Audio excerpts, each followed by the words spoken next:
Para continuar con el cierre de esta primera parte, queremos dar la bienvenida a la compañera Shirley Florencia de la Campa.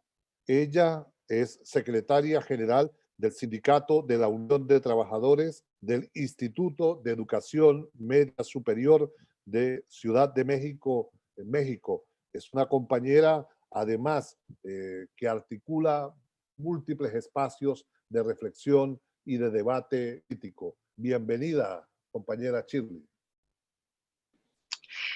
Muchísimas gracias, Luis. Buenas tardes a todos. Eh, bueno, no me sorprende, es lo peor de todo. No me sorprende que varias de las reflexiones que han compartido mis antecesores en esta ocasión, pues es parte de lo que estamos acá teniendo también en México. Nos parece en el SUTIEMS, un sindicato que debo decir es un sindicato de docentes, pero también de trabajadores de la educación, em, trabajadores administrativos se incluyen, pues tenemos una preocupación que es el tema de, nos hace falta inversión en educación, nos hacen falta políticas públicas en educación, pero ¿qué educación? Tenemos aquí una tendencia, que es algo que ya han mencionado previamente, a que la educación sea, junto con la ciencia y la cultura, una reproducción, una maquila de intereses capitalistas, de intereses que escapan a la prioridad de los pueblos, del tejido social, y ese es un gran problema. Entonces, y que va unido al tema de los presupuestos para la educación pública, de todos los niveles, básico, medio y superior. En este sentido, pues en México tenemos también esta embestida en contra de la educación pública por gobiernos neoliberales que desde hace aproximadamente 30 años han golpeado y han desarticulado todo el sistema de educación, cultura y ciencia para enfocarlo a los intereses y las prioridades que pues vienen marcados de organismos como el Banco Mundial, como la OCDE, que por cierto, recordando que en 2009 declarara que en un punto específico para México, que la educación, que toda la inversión en educación pública, si no era enfocada para los fines de productividad y los fines económicos del país, entonces sería puro y simple desperdicio. Evidentemente este discurso pues fundamentó fuertes reformas educativas que en realidad eran reformas, son reformas laborales disfrazadas de educación, ante lo cual pues el magisterio se ha levantado fuertemente,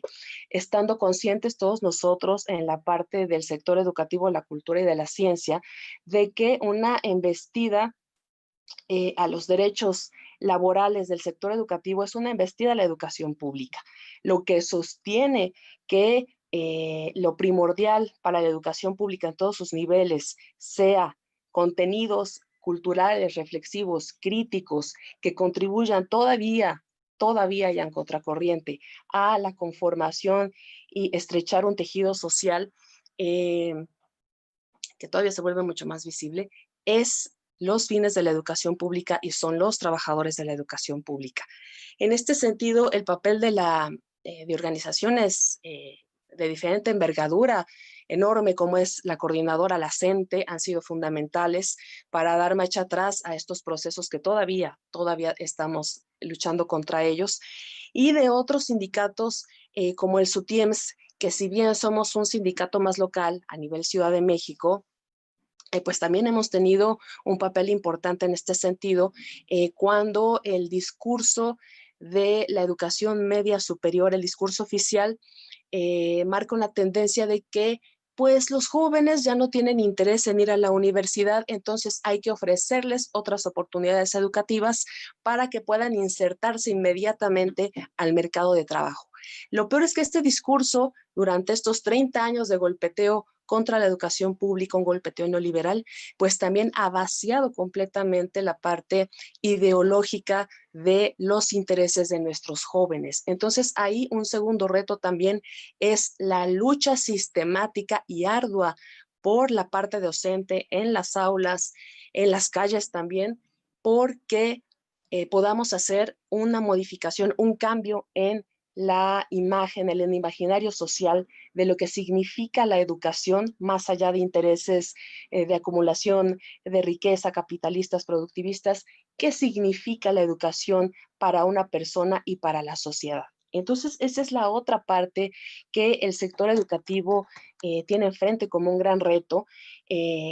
Una de las búsquedas que nosotros hemos conformado desde hace ya varios años en el sector educativo en México y que es fundamental, es que la lucha de los sindicatos del sector de la educación, la cultura y de la ciencia no se aboquen solo o no aíslen el discurso de la defensa de los derechos laborales, sino que este se vea articulado completamente con el discurso académico y de la formación de los jóvenes, de la formación y del estrechamiento del tejido social. En este sentido, varios sindicatos, insisto, la CENTE ha sido un factor fundamental. La coordinadora, la CENSUESIC, por ejemplo, en el ámbito de educación superior, media superior, cultura y ciencia, también ha logrado estrechar este trabajo para que vuelva a retomarse y rearticularse el discurso académico con el sindical que por naturaleza no tendría que escindirse jamás. Entonces, esto pues también lleva a la necesidad no solamente de atraer la parte de la ciencia, la investigación de las escuelas, las universidades públicas, de especialistas en el área educativa, pero también y de manera paralela y adherida completamente la parte académica, la parte social con lo sindical, sino que también hemos hecho un esfuerzo mayúsculo por recuperar, estar de la mano en esta lucha de las comunidades. El modelo educativo del Instituto de Educación Media Superior, del cual es este sindicato que ahora represento, el SUTIEMS, justamente luchó en este sentido, surgió, es un modelo educativo de bachillerato integral que surge por la lucha de la comunidad por tener educación media superior que formara a los jóvenes no para el trabajo, para asistir a la universidad y retribuir a la misma comunidad en todos los ámbitos. Surge a partir del grito, cárcel no, prepa sí. Se tomaron instalaciones, el pueblo tomó instalaciones de una cárcel de mujeres que estaba deshabilitada, que estaba abandonada, para de una manera autogestiva iniciar con labores educativas de nivel bachillerato, de nivel medio superior. En este sentido, ya fue el gobierno de la ciudad de aquel entonces el que atraería este reclamo y finalmente esto resultara en las preparatorias que hoy tenemos en el IEMS, perdón, en la Ciudad de México, y con una formación que es crítica, que tiene un eje fundamental en las materias humanísticas de filosofía y de ciencia, y que no maneja, por ejemplo, un examen de selección para el ingreso. Entonces se maneja completamente, entre este y otros fundamentos, bajo un esquema de educación completamente incluyente y dirigida al sector social, a formar para la sociedad, no para intereses económicos, no para intereses individuales exclusivamente. Entonces, en este sentido, pues esta lucha que es apenas un grano de arena y va impulsando, ha crecido ya en ya casi 20 años a una creación de 15 planteles, ya llevamos 22 por inaugurarse 3 más. Entonces esto significa que es posible que haya un camino andado en términos de no de unir, sino de partir una lucha común con las comunidades, con las sociedades, de lo que significa la educación. Y en ese cambio y en esa transformación de la educación que queremos y que necesitamos como sociedad, como ciudadanos del mundo, poder entonces impulsar todas las políticas públicas, educativas y laborales que en este caso irían de la mano, son indivisibles, para poder empujar desde la educación y de la formación de la sociedad un modelo económico de Estado que pues no se contraponga con la parte de la educación pública. Esto pues es un trabajo arduo, es un trabajo que tomará años, que requiere de la solidaridad de clase de todos los sindicatos y de la lucha organizada de todos nosotros. Sabemos que no será un trabajo fácil, porque, bueno, ya no quiero reiterar todas las problemáticas que ustedes han enunciado y que completamente tenemos en este momento en México. Tenemos también temas de precariedad laboral para los docentes, tenemos un modelo híbrido que pues no solamente alimenta la parte del capital de las empresas que controlan, ¿no? Como Google, la parte de los salones de la educación a distancia, el problema de que esta educación a distancia parece más bien un acúmulo de contenidos que se arrojan, ¿no? No sin ton ni son, eso no es educación, apenas algunos contenidos ahí enciclopédicos. Tenemos precariedad laboral en el sector educativo, que se vuelve un microcosmos del caos que a nivel país y a nivel mundo podemos ver, ¿no? Precariedad laboral, outsourcing en trabajadores educativos, docentes, la parte de trabajadores de intendencia, que obviamente es el sector más vulnerable y pues es el sector que tiene las peores condiciones laborales también. Entonces, todo esto evidentemente también, insisto, es un microcosmos, un reflejo de lo que es el país, en lo que tenemos en el sector educativo de la cultura y la ciencia, y que por desgracia esta embestida con el tema de la pandemia, pues viene, me parece a mí, reforzar toda esta situación crítica que ya se venía viviendo. Em, Necesitamos aquí uno de los retos también del sindicalismo en el ámbito académico, de la investigación, Un pues es que minuto. justamente los docentes, sobre todo aquellos de educación media superior y superior, que tienen puestos de base, puestos de investigación, pues se vuelvan mucho más activos, recuperen ese papel activo histórico que la sociedad demanda y que la universidad pública también debe cumplir en términos de la lucha social. Se debe recuperar esto porque de repente se vuelve una especie, las universidades de Torre de Marfil, donde los compromisos sociales se empiezan a diluir en otros terrenos, ¿no? Tenemos la trampa, por ejemplo, de los estímulos que logran deslindar la lucha de los sindicatos de la parte académica. También eso hay ahí una contribución. Entonces, bueno, los tiempos ahorcan demasiado, apenas alcanza el tiempo para plantear estas situaciones generales y bueno, insistir en que el SUTIEMS viene de una opción educativa que logró sembrarse y logró florecer en medio de la embestida neoliberal. Seguimos con esta embestida, seguimos con el atentado para que se convierta en apenas una educación técnica para que arroje a los jóvenes al sector productivo del país. Hemos logrado mantenernos y crecer durante 20 años. Esperamos que pues con el gobierno actual no solamente podamos mantenernos, sino que este modelo educativo pueda ser paradigma para el resto de la educación media superior de todo el país y podamos contribuir a las redes como esta, que son pues la alternativa no solamente de políticas públicas, sino de las posibilidades de una vida digna para todos nosotros. Muchísimas gracias. Gracias a ti, querida Shirley. Y para cerrar esta segunda parte, queremos dar nuevamente la bienvenida a la compañera Shirley Florencia. Bienvenida nuevamente, Shirley. Gracias, Luis. Sí, un poco en mi intervención anterior adelantaba sobre qué es lo que se está haciendo. De repente la pregunta por el cómo es la gran pregunta, porque tenemos diferentes aristas, diferentes puntos que hay que enfrentar. No solamente es la parte del sistema, no solamente es la OCDE, no solo son los gobiernos de una tendencia neoliberal o de políticas de un perfil capitalista completamente. También tenemos el reto de sumar, de organizarnos. Ese es un gran reto en este momento porque la apuesta, como mencionaban algunos compañeros y yo misma en mi intervención anterior, la apuesta ha sido por el aislamiento del privatismo, y la privatización, que sería otra forma. ¿Qué es lo que tenemos? Que se apuesta por la no organización, por la no coincidencia.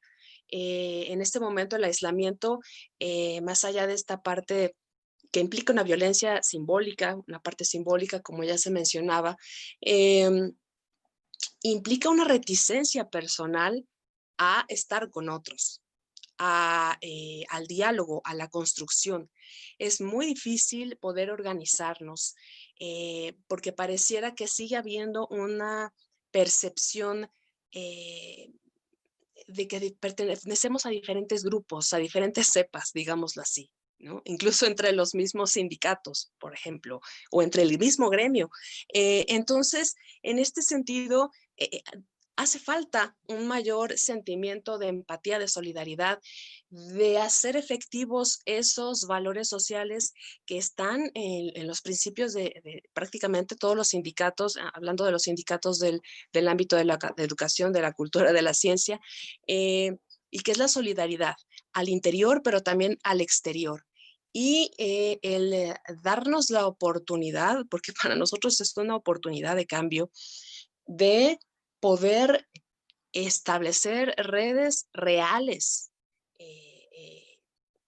que tengan resultados, que trasciendan en términos sociales y, de ser posible, en términos políticos también, de políticas públicas ya de facto, para que podamos estar impulsando otra normalidad, si se quiere ver así con esos términos, ¿no? También consideramos que considero que esta nueva normalidad que se presume, pues lo que hace es justificar, sobre pretexto de la excepción que estamos viviendo con el tema de la pandemia, del distanciamiento social necesario para evitar el contagio, pues entonces se pretexta este distanciamiento que es físico, que es necesario por excepción, para justificar que ahora va a ser la norma. Entonces, en ese sentido, se toma esto como fundamento para cualquier discurso, para el discurso de cualquier política pública, de cualquier ámbito, pero también para el discurso empresarial de las consecuencias laborales y también, por ende, y porque así se ha sistematizado en las últimas 3 décadas, de que los principios económicos entonces sean la directriz de cuáles van a ser cómo va a proceder la parte de la educación en los diferentes países. El reto, yo insistiría, es de entrada reconstruir la comunidad, reconstruir el tejido social, y un primer paso, un primer momento será que podamos establecer una relación mucho más estrecha entre estas cepas sindicales, digámoslo así, entre esta clase, y que se convierta en una verdadera lucha de clase en este sentido, que haya un involucramiento mucho más poderoso por parte de la parte de los investigadores, de las universidades, que de repente, insisto, se han escindido un tanto de la lucha social en general, y que se vean más identificados como parte de la comunidad. El Instituto de Educación Media Superior ubica sus planteles en zonas de alta marginación donde no existen ofertas de centros culturales, museos, incluso cuestiones médicas, están alejados completamente. A veces llega uno más rápido a diferentes estados de la República Mexicana que a uno de estos planteles por la inaccesibilidad geográfica en que se encuentran. Y pues ahí se vuelve evidente que pues hace falta poder involucrar a las comunidades, que ellas mismas se sientan parte de esta lucha por una educación mejor, una educación como la que queremos, como la que hemos estado perfilando en este momento, ¿por qué no?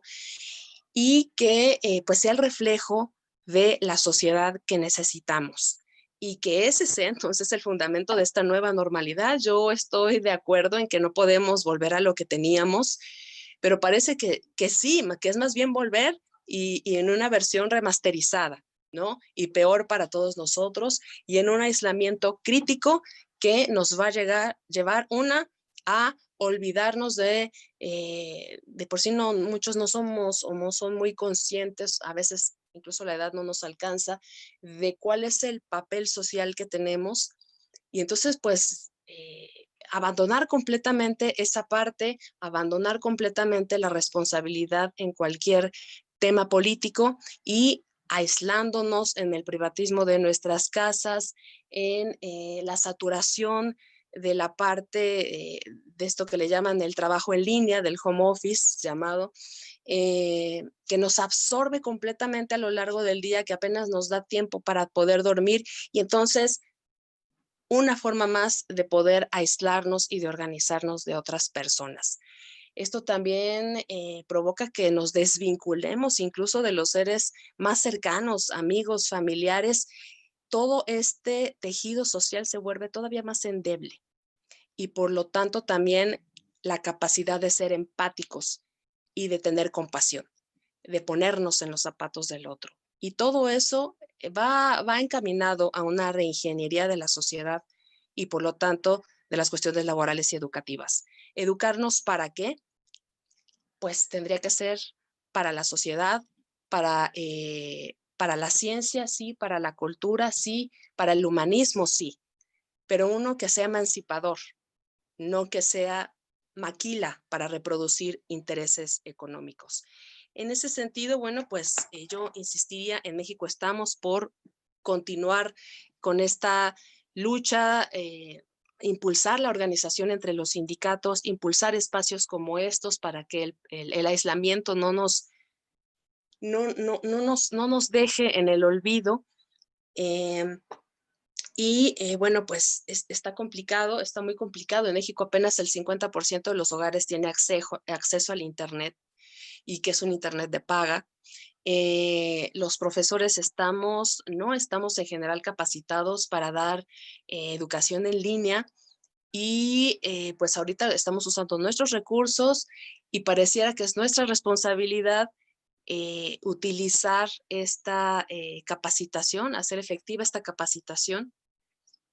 Y de entrada en México lo que se perfila es que si hay un fracaso en la educación, si sucediera que los Un estudiantes minuto, Shirley. aumentan su deserción o que no pudieron acceder a la educación en línea, al final lo que se perfila es que la culpa la van a tener los docentes, no el sistema, no la pandemia, no es la situación que nos rodea. Entonces, otra vez tenemos encima este estigma en contra del grupo, del sector del magisterial.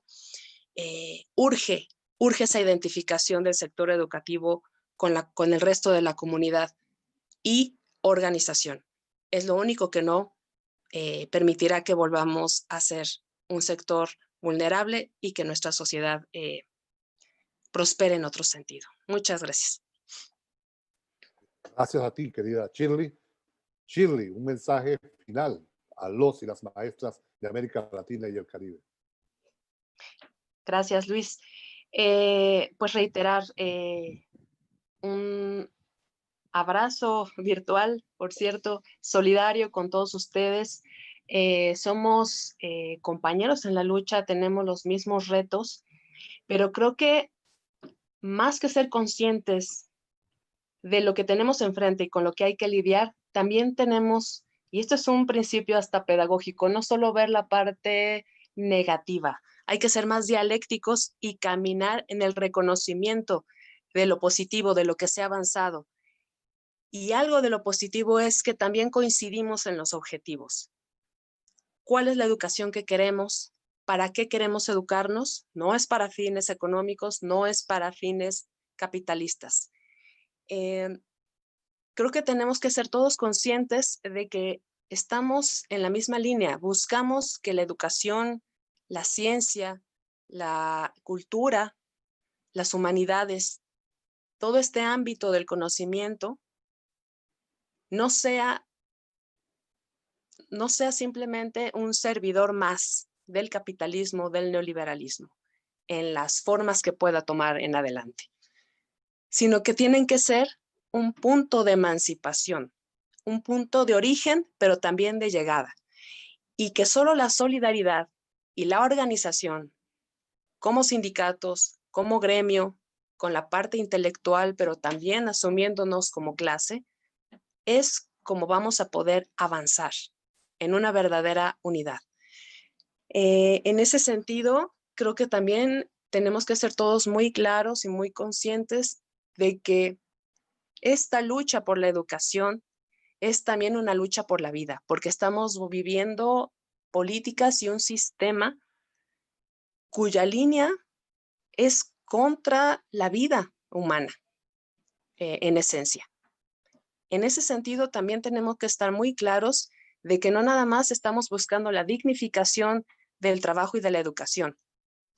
Estamos buscando la dignidad de la vida y de mantener la vida en condiciones humanas, no de simple supervivencia.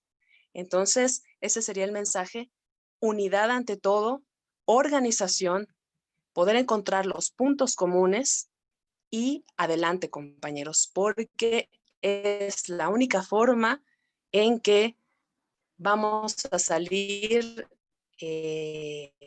bien librados o caminando hacia buen puerto ante la crisis que tenemos enfrente, que no solo es sanitaria, es una crisis humanitaria, es una crisis de la vida y que viene en un paquete donde la educación pues es un factor de intervención social que nosotros tenemos que recuperar.